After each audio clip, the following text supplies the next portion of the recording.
오늘부터 우리가 주신 기회 속에서 함께 살펴갈 말씀은 구약성경입니다. 구약성경 가운데 전도서 말씀입니다. 이 말씀의 내용들을 살펴보면서 또 우리 자신들을 잘 돌아보고 또 하나님의 은혜로 우리의 삶이 복되게 되기를 바랍니다. 전도서 말씀, 이것은 구약성경을 분류하는 크게 세 가지의 분류 가운데서 소위 지혜문학에 해당되는 그런 성경입니다. 지혜를 대단히 강조하죠. 우리가 어떻게 하나님 앞에 살아가는 것이 한 번 부여받은 우리의 인생을 값지고 의미 있고 복되게 살아가는 삶인가 하는 것에 대해서 우리에게 잘 일러준다. 그래서 이것을 지혜문학에 해당된다 이렇게 말합니다. 우리 사람은 가치 중립적인 존재가 아닙니다. 이것도 저것도 아닌 중립적인 존재로 살아가는 사람이 아니라는 겁니다. 우리 사람은 하나님께 지음을 받은 사람이기 때문에 하나님께 의존하면서 살아가는 존재임을 성경이 우리에게 가르쳐줘요. 하나님을 떠나서 제대로 살아갈 수 없는 존재, 우리는 하나님과 더불어 제대로 살아갈 수 있는 존재라는 것을 성경이 우리에게 잘 가르쳐 주고 있다는 겁니다. 그런데 대부분의 모든 사람들은 아주 오래전 인류 가운데 무슨 일이 일어났는지 알지 못합니다. 또한 자신들이 태어날 때부터 어떤 문제를 가지고 태어났는지를 알지 못합니다. 아주 오래전 인류에 일어났던 일들, 성경 우리에게 가르쳐 주기를 에덴 동산에서 범죄로 말미암아 타락 사건이 일어났다 하는 것을 우리에게 가르쳐 주죠. 사람이 태어날 때부터 타락한 상태에 태어났기 때문에 근본적인 죄를 안고 태어나기 때문에 태어나고 자라가고 성장하면서 끊임없이 죄를 짓는 자로 살아간다는 것을 성경 우리에게 가르쳐 주고 있습니다. 그런데 우리 사람들은 그걸 알지 못하고 태어납니다. 그리고 나는 내 삶의 주인이 돼서 내가 주도적으로 무엇인가를 결정하고 판단하고 또 그 결정에 대한 책임을 지는 자로 살아간다. 이렇게 스스로 생각한다는 겁니다. 그런데 성경 우리에게 가르쳐 주기를 우리가 태어나기도 전에 이미 큰 결정적인 문제가 있다라는 것을 우리에게 가르쳐 주고 있는 겁니다. 이 사실들을 깨닫지 못하고 살아가는 대부분의 많은 사람들은 어떻게 이런 내용들을 조금씩 알아가는가? 고된 인생을 살아가면서 이런 일도 겪고 또 저런 일도 겪고 힘겨운 일도 겪고 감당할 수 없어 보이는 많은 사건과 사고들을 겪어가면서 우리 인생의 걸음이 내가 원하는 대로 모든 게 다 뜻대로 되는 게 아니로구나. 이게 잘 안 되는구나. 나는 이렇게 하고 싶은데 내 인생의 방향은 그렇게 되지 않더구나 하는 것을 사람들이 깨달아가면서 우리 사람이 얼마나 연약하고 얼마나 부족함이 있고 우리가 얼마나 많은 허물들을 가지고 있는가 하는 사실들을 인생을 살아가면서 깨닫게 된다는 겁니다. 그런데 이런 모든 사실들은 성경의 말씀에 귀를 기울이게 되면 우리가 처음부터 이런 사실들을 알 수 있게 되는 것입니다. 전도서는 우리에게 이렇게 하나님을 알지 못하고 자신이 어떠한 결정을 가지고 태어나는 자인가를 알지 못하는 사람들이 인생을 살면서 추구하는 모든 그 추구의 결말 가운데 남는 것이 뭐냐? 헛되다라는 사실을 대단히 우리에게 강조해주고 있습니다. 우리가 읽어가는 이 성경은 자신을 지으신 창조주 하나님을 떠난 인생은 마치 우리가 하늘의 연을 날리고 있는데 그 연과 또 그 연을 조종하는 사람을 연결시켜주는 연줄이 끊어지게 될 때 어떤 일이 생겨나나요? 내가 연패를 가지고 이렇게 잡아 당기는 대로 연이 달려왔다가 풀어졌다가 달려왔다가 하는 일들이 없어지게 되는 겁니다. 부는 바람에 정처 없이 끝으로 날려가게 돼서 그 연이 어디로 떨어질지 모르는 그런 모습을 우리는 알고 있죠. 마치 그와 같다는 겁니다. 하나님을 떠난 인생은 마치 연줄이 끊어진 연처럼 정처 없이 바람이 불려 날려가는 그런 모습과 같다는 겁니다. 오늘 우리가 읽은 이 본문 전도서 1장 1절로부터 11절의 이 내용은 이 전도서 전체의 서론적인 말씀을 우리에게 전달해 주는데, 여기서는 문제를 제기해 주고 있습니다. 어떤 문제를 제기하는가? 과연 무엇이 우리를 참으로 가치 있게 해 주는가? 무엇이 참으로 의미 있는 일인가? 무엇이 참으로 변치 않고 영원한 것인가? 한 것에 대한 질문을 우리에게 던져주고 있다는 겁니다. 전도서는 철저하게 우리 사람의 그 깊은 속을 철저하게 파헤치고 있습니다. 왜 그렇게 할까요? 진정한 것을 세우기 위해서는 가짜로 세워진 모든 것들을 다 허물어 버려야만 하기 때문에 그렇습니다. 그걸 허물지 않고는 진짜를 세울 수 없다는 것이에요. 그래서 우리가 인생을 살아가면서 가짜와 같이 수많이 쌓아둔 그런 모든 것들을 이 전도서는 하나하나 철저하게 부숴버리는 것을 우리에게 가르쳐 줍니다. 철저한 자기 절망이 없이는 하나님을 바르게 알지 못하기 때문에 그렇습니다. 성경은 우리에게 어떤 사실을 이야기해주고 이렇게 그 사실로부터 쭉 이렇게 우리에게 풀어주는 방식을 많이 취하죠. 우리 사람의 인류의 최초의 타락 사건이 있었다. 우리는 그 타락 가운데서 태어났기 때문에 처음부터 원죄라고 하는 것을 가지고 태어났다. 그래서 우리가 인생을 살면서 수많은 고된 일들, 때로는 그것이 죄의 값으로 당한 일들도 있고, 내가 의도하지 않지만 내 생각대로 내 삶이 이렇게 제어가 되지 않는 그런 많은 일들을 겪어간다는 것을 성경은 말해주는데, 이 전도서는 그 접근하는 방향이 반대입니다. 뭐냐면 인생살이를 하면서 어디로 가느냐? 지으신 하나님을 향해서 우리의 시선을 들게 하는 그런 역할이 있다는 거예요. 성경으로부터, 하나님으로부터 우리 인생을 풀어오는 게 아니라 우리의 인생의 고된 많은 삶의 문제들을 겪어가면서 우리의 시선이 이 땅이 아닌 하늘을 향해서 시선을 들게 되는 방향으로 우리의 시선을 옮겨가게 해주는 것. 이게 전도서가 우리에게 가르쳐주는 것이라는 겁니다. 오늘 본문에 보면 이 전도서를 기록한 인물이 누구라고 알려주느냐. 1절에 보니까요. 다윗의 아들이고 예루살렘의 왕이고 전도자 곧 솔로몬이다. 이렇게 스스로를 알려줍니다. 이 전도자라는 말은 소위 말해서 복음을 전하는 사람, 우리가 전도자라고 말하는데 여기서 의미는 그런 의미가 아니라 스승이란 뜻입니다. 스승. 가르치는 선생님이라고 하는 뜻으로 이 전도자라는 말을 쓰고 있다는 거예요. 그러니까 우리가 신약성경 읽으면서 바울같이 복음 전하는 사람, 이걸 전도자로 말하는 게 아니라 그냥 쉽게 스승이다 혹은 선생님이다 이렇게 이해하시면 되는 표현입니다. 한번 돌아보면요, 이 솔로몬은 이 전도서를 쓰기에 아주 잘 준비된 사람이라고 생각할 수 있어요. 왜냐하면 우리가 알고 있는 것처럼 성경에서 가장 지혜로운 사람, 인류 역사 가운데 가장 지혜로운 사람 뽑으면 솔로몬입니다. 그리고 이스라엘 역사 속에서 그와 같은 부귀와 영화를 누렸던 사람이 있을까라고 말할 때 솔로몬 외에는 없다 이렇게 이야기합니다. 그와 같은 부귀와 영화를 누려본 사람이 없어요.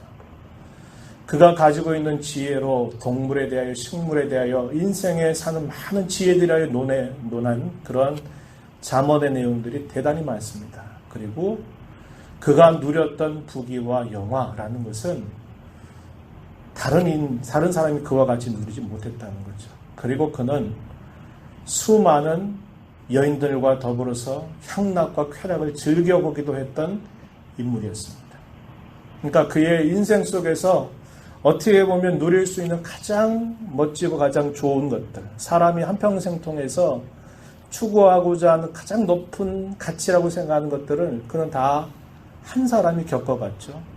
사람이 가장 쾌락을 즐기고 즐거워하고 향락하고 또 타락해 볼 수 있는 많은 일들을 다 경험도 해보았던 인물이 솔로몬입니다. 그래서 하나님은 그를 준비시켜서 그로 하여금 쓰게 하는 거예요.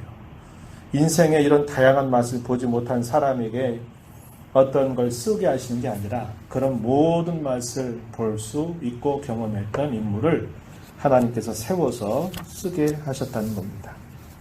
이 전도서의 주제에 대해서 겉으로 나타나는 주제는 2절에 표현되어 있습니다. 그 주제가 뭐냐? 사람의 모든 수고와 애씀이라고 하는 것이 헛되다. 이렇게 말하는 겁니다. 2절 말씀에 한번 보시기 바랍니다. 2절. 전도자가 이르되 헛되고 헛되며 헛되고 헛되니 모든 것이 헛되도다. 이렇게 말했어요. 한 절에서 헛되다라는 말 몇 번 반복됐나요? 5번이 반복이 됐어요. 그죠? 두말할 필요 없이 이 솔로몬이 강조하는 핵심은 헛되다라는 것을 알게 됩니다. 짧은 하나의 문장 가운데 5번이 반복이 됐어요.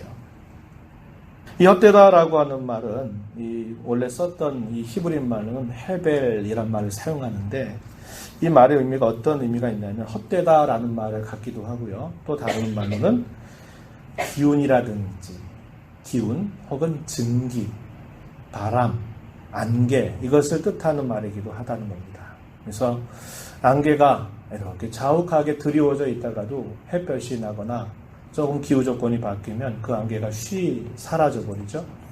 증기라고 하는 것도 물이 끓을 때는 이렇게 나다가 어느새 모르게 공기 속으로 싹 사라져 버리죠.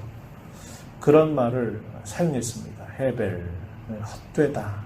뭔가 있는 것 같은데 뭔가 잡으려고 하니까 아무것도 남는 게 없이 싹 새어나가 버리는 그런 모습, 이거를 헛되다라는 말로 표현했다는 겁니다. 그런데 이 5번에 사용했던 이 헛되다라고 하는 말을 본래 사용하는 이 표현에 보면 5번 중에 무려 4번을 가장 최상급을 사용했다는 거죠. 정말 헛되다. 이 말을 이 5번 가운데 4번을 반복했어요. 우리말로는 이제 그런 말이 표현이 안 되죠. 그냥 헛되고 헛되며 헛되고 헛되다. 모든 게 헛되다. 이렇게 표현되어 있지만은 실제로 이 글을 읽는 사람들이 봤을 때는 4번씩이나 정말 헛되다. 정말 헛되다. 이 말을 반복하고 있다는 것입니다.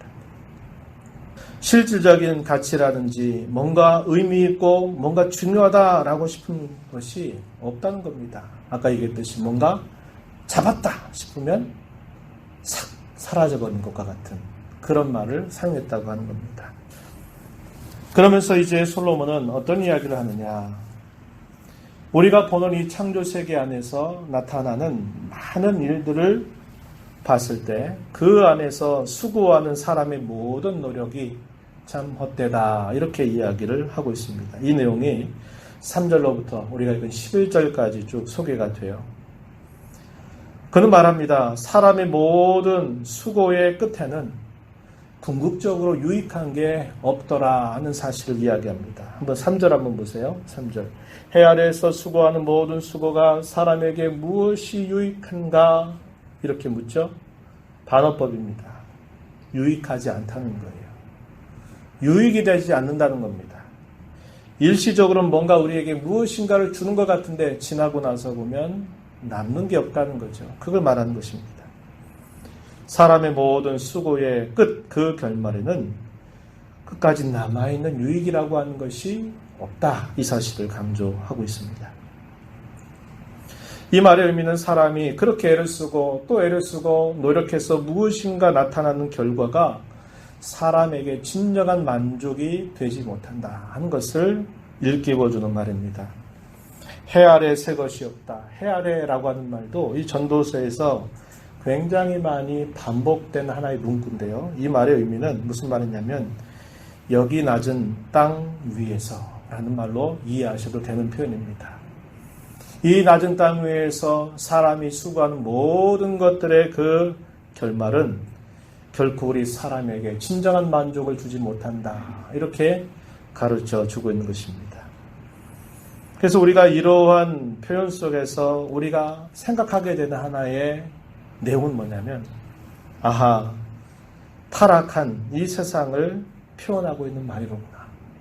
이미 타락한 것을 전제하고 표현하고 있는 말이다. 이렇게 우리가 생각할 수 있습니다. 그러면서 이러한 사실들을 이제 하나하나 예를 들어서 설명해 가는데요.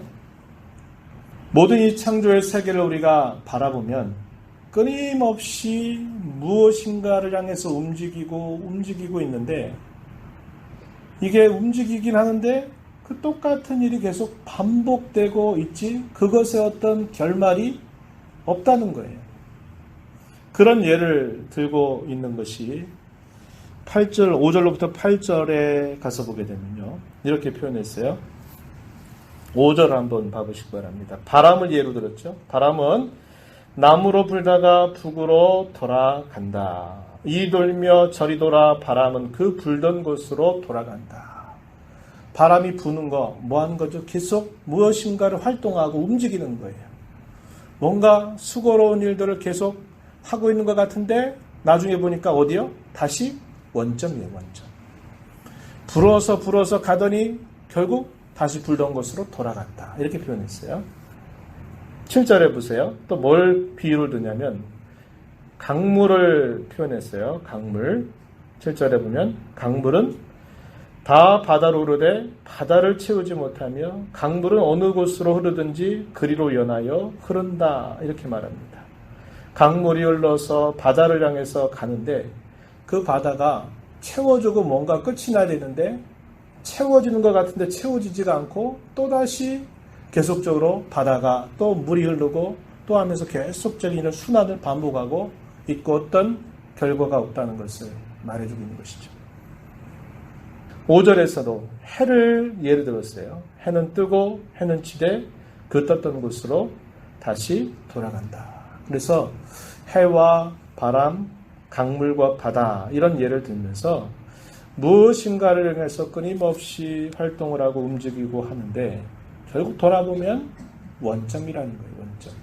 그런 순환을 끊임없이 반복하고 있는 자연을 이야기합니다. 그 부분에 대해서 뭐라고 이야기하냐면 8절 앞부분에 보면은 뭐라고 말하냐면 모든 만물이 피곤하다 이렇게 표현했습니다. 8절 모든 만물이 피곤하다는 것을 사람이 말로 다 말할 수 없다 이렇게 표현했어요. 여기에는 이제 의도적인 뜻이 있는 거죠. 바다가 그렇게 한다 그래서 바다가 피곤하겠습니까? 바람이 그렇게 분다 그래서 바람이 피곤하고 해가 떴다가 다시 떴던 것으로 다시 또 지고 또 뜨고 하는 것들이 피곤한 일이 아닌데 지금 이 솔로몬은 거기에 뭔가 인격화된 표현들을 하는 겁니다. 우리 사람의 인생이 마치 그와 같다 이런 표현을 하는 거죠. 이 피곤하다라는 말은 다른 말로 어떤 말이냐면 숨이 차서 헐떡거리는 것 그런 의미를 피곤하다라는 말로 썼습니다. 우리가 어떤 경주를 했을 때 온 힘을 다 기울여 가지고 그 경주를 향해서 달려가고 그 달리고 난 다음에 숨이 차가지고 헉헉거리면서 막 숨을 몰아쉬는 경우 있죠. 그 표현을 한 겁니다. 지쳐 있는 것, 힘을 다 빼버려 있는 상태, 이것을 피곤하다라는 말로 사용했다고 하는 겁니다. 그럼 우리 사람의 세계는 어떠한가? 사람은 대단히 유한한 존재에 불과하다 하는 사실을 지적합니다. 4절 한번 보세요. 한 세대는 가고 한 세대는 오되 땅은 영원히 있도다 이렇게 말합니다. 모든 사람은 일시적으로 살아가는 존재에 지나지 않는다. 그리고 오고 가는 모든 세대로 보게 됐을 때 사람이 사는 것은 지극히 작은 한 부분에 지나지 않는다. 이렇게 말하면서 사람이 얼마나 유한적인 한계가 있는 그런 존재인가 하는 것을 지적해 주고 있습니다. 자연의 끊임없는 순환을 이야기한 솔로몬은 이제 사람의 수고로운 모습을 이야기해 주고 있어요. 8절 하반절부터 11절까지 보게 되면 인간의 모든 수고도 끊임없이 반복을 거듭하고 있다는 거예요. 그렇잖아요. 우리가 잠을 자고 눈을 뜨고 나서 하루를 시작하면서 하루를 마칠 때까지 끊임없이 무엇인가를 하며 움직여요. 뭔가 수고를 하고 뭔가 애를 쓰고 하고 있다는 겁니다. 그런데 그것이 끊임없이 무엇인가 반복이 돼서 무엇인가를 이루어 보는 것 같은데 이야기했듯이 된 것 같은데 딱 잡으려고 하면 싹 빠져나가 버리는 것과 같은 그런 일들이 나타난다고 이야기합니다. 이 땅 위에서 수고를 거듭하는 사람의 모습을 떠올리고 있는 것이죠. 9절에 한번 보세요. 이미 있던 것이 후에 다시 있겠고 이미 한 일을 후에 다시 할지라 해 아래는 새 것이 없다 이렇게 말했습니다. 모든 세대의 결과가 새로운 것이 없기 때문에 그것은 잊혀지게 될 것이고 또 훗날에도 또 잊혀지게 될 뿐이라고 말하고 있습니다. 11절 말씀 보세요. 이전 세대들이 기억됨이 없으니 장래 세대도 그 후 세대들과 함께 기억됨이 없을 것이다 이렇게 이야기합니다. 이전 세대들이 무엇인가를 많이 노력해서 어떤 결과가 있는 것 같아서 그게 뭔가 새로운 일이다 생각하고 싶은데 지나고 나서 보면 결코 새로운 일이 아니라 그 일이 그 일이라는 거죠. 그래서 잊어버린다는 겁니다. 그래서 그 다음 세대가 또 무엇인가를 이루기 위해서 애를 쓰고 또 노력해서 뭔가 야 이건 참 좋은 거다 이렇게 싶은데 또 그 후 세대 보니까 그게 뭔가 새로운 게 아니에요. 똑같은 일이라는 거죠. 그래서 그것들은 다 망각하게 되고 만다 이렇게 이야기를 하고 있는 겁니다. 그래서 결과적으로 솔로몬이 하고 싶은 말 8절입니다. 8절에 보니까 뭐라고 말하냐면 눈은 보아도 족함이 없고 귀는 들어도 가득 차지 아니하도다. 사람의 마음은 결코 진정한 만족을 느낄 수 없다는 거예요. 여러분들이 혹 어떤 기회가 있어서 미국의 그랜드 캐년이라든지 이런 협곡지대를 보면 그 웅장함과 그 광대함에 깜짝 놀라면서 이렇게 멋진 곳이 있을 수 있을까? 이렇게 찬란한 곳이 있을 수 있을까? 뭔가 놀란단 말이죠. 그런데 그 놀람이 계속 가는가? 아니라는 거예요. 또 그것은 또 하나의 잊혀지는 사실이 된다는 겁니다. 사람이 뭔가 새로운 것을 볼 때는 그 새로운 것을 접하는 기쁨이 있고 즐거움이 있지만 그것이 또 지나고 나면 그것도 새로움이 되지 못한다는 거예요. 그러니까 우리의 사람은 눈으로 무엇인가를 본다 그래서 그것으로 그 만족이 계속되는 게 아니고 어떤 좋은 이야기, 어떤 새로운 이야기를 듣는다 그래도 그 순간에는 그것이 새롭고 좋은 것처럼 보이지만 또 그런 얘기를 거듭 들어보세요. 그럼 그것도 하나의 일상적인 이야기가 되고 만다는 것이죠. 그래서 사람은 눈으로 봐도 만족이 없고 귀로 아무리 들어도 만족함이 없다 이렇게 말하는 겁니다. 이걸 통해서 결국 솔로몬이 말하고자 하는 핵심은 뭐냐? 사람이 무엇인가를 위해서 끊임없이 애를 쓰고 수고하고 노력해서 무엇인가를 남긴 것 같은데 그 남긴 것이 허무하더라 이 말이죠. 허무하더라. 이것을 이야기하고 있는 겁니다. 신앙이 없는 사람이 전도서를 읽으면 허무주의를 막 극찬할지 몰라요. 야, 인생은 아무런 의미가 없다. 산 것도 의미가 없고 먹고 사는 것도 의미가 없고 일한 것도 의미가 없고 이렇게 말할지 모르지만 아까 초대에 말씀드렸죠. 전도서는 가짜로 세워진 그것을 완전히 허물어버리기 위해서 그러니까 가짜를 허물어버리고 진짜를 세우기 위해서 가짜로 치장되어 있는 모든 것들을 하나하나 낱낱이 부셔버리는 그런 역할들을 우리에게 주는 겁니다. 그래서 우리의 인생이 무엇으로 서야 될지에 대하여 말하고자 하는 겁니다. 진정한 성경적인 의미에서 무엇을 세워야 되는가 하는 것을 우리에게 가르쳐주는 내용이라는 것이죠. 자, 오늘은 여기까지 이 말씀을 읽었는데 결론을 정리를 한번 하겠습니다. 오늘 저희들이 살핀 부분은 하나님을 떠난 인생들의 방황, 또 인생들의 배회라고 하는 것을 우리에게 잘 보여줍니다. 하나님을 떠나 살아가는 인생들은 끊임없이 결국 방황하는 삶을 살아갈 수밖에 없고 배회하는 삶을 살아갈 수밖에 없다는 것을 보여줘요. 이 배회한다라는 말은 어떤 목적이 없이 이리저리 돌아다니는 것, 그걸 배회한다 이렇게 표현하는 겁니다. 때가 좀 이른 감은 없지 않지만 솔로몬이 이 전도서를 통해서 우리에게 정말 말하고자 하는 그 핵심적인 이야기가 무엇인가를 좀 이야기를 해보는 게 좋을 것 같아요. 이것은 우리가 거듭거듭 살펴갈 부분이 되는데요. 첫 번째 뭐냐면 사람은 영혼을 사모하는 존재로 지음받았다고 이야기합니다. 우리가 뒤에 전도서 3장 11절 가면 사람에게는 영원한 것을 사모하는 마음을 하나님이 주셨다고 이야기해요. 그래서 우리가 이 땅에서 만족할 수 있는 것이 없는 줄 우리가 알고 하나님을 경외함으로써 참된 지혜를 가져야 된다. 이것을 전도서는 우리에게 계속 강조해주고 있습니다. 사람은 비록 사는 인생이 60년, 70년, 80년을 살아가지만 사람 자기가 살고 있는 그것만 바라보고 살아가는 게 아니라 사람은 그 짧은 인생을 살아가면서도 사람에게는 어떤 마음을 하나님 주시냐면 영원한 것, 변치 않는 것, 그것을 늘 동경하고 바라는 마음을 하나님 우리 사람에게 주셨다고 이야기하는 겁니다. 그래서 먹고 사는 문제 해결되면 모든 것이 다 만족되고 끝나는 것 같은데 끝나지 않는 거죠. 우리가 살아가는 이 세상 속에는 한 끼 한 끼를 걱정하면서 살아가는, 어렵게 살아가는 사람들도 있고, 그야말로 돈을 하루에 많은 돈을 써도 부족함이 없이 쓰고 살아가는 아주 부유한 사람들도 있고, 많이 배운 사람들도 있고, 많이 배우지 못한 사람들도 있습니다. 그런데 그 사람들 다 불러서 얘기해 보세요. 당신은 당신의 삶의 진정한 만족을 누리면서 살고 있습니까? 라고 물으면 그렇다고 대답할 사람이 없다는 거예요. 이 사람에게는 이 땅에 있는 그 어떤 것으로 채워질 수 없는 공허함을 가진 존재라는 거죠. 그것은 영원을 바라보는 삶에 있다는 겁니다. 하나님이 처음부터 우리 사람을 그러한 존재로 디자인을 하셨기 때문에 그래요. 어떤 문제 하나 해결돼 가지고 만족 누릴 수 있는 자로 앉으셨다는 겁니다. 그래서 사람은 자신을 지으신 하나님 앞으로 돌아올 때 진정한 만족을 누리며 살 수 있는 존재라고 가르쳐줘요.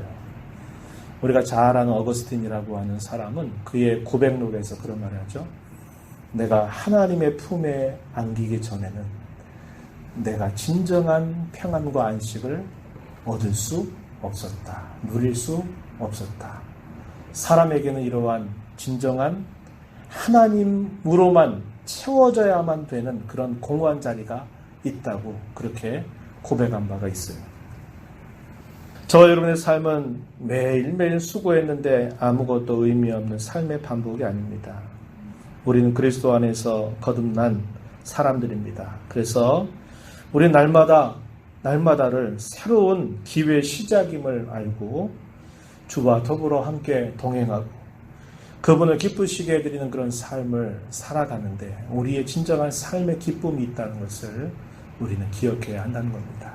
우리의 삶을 가치 있게 하신 하나님, 우리의 삶을 의미 있게 하신 그 하나님의 귀한 사랑을 기억하면서 목적 없이 이리저리 배회하고 방황하는 그런 삶이 아니라 우리에게 주신 그 은혜를 감사하면서 하나님의 나라를 구하고 그분의 뜻을 구하고 그분과 더불어 매일매일 살아가는 그런 삶이 날마다 이어지는 삶이 되기를 진심으로 바랍니다. 기도하겠습니다. 하나님 아버지 감사합니다.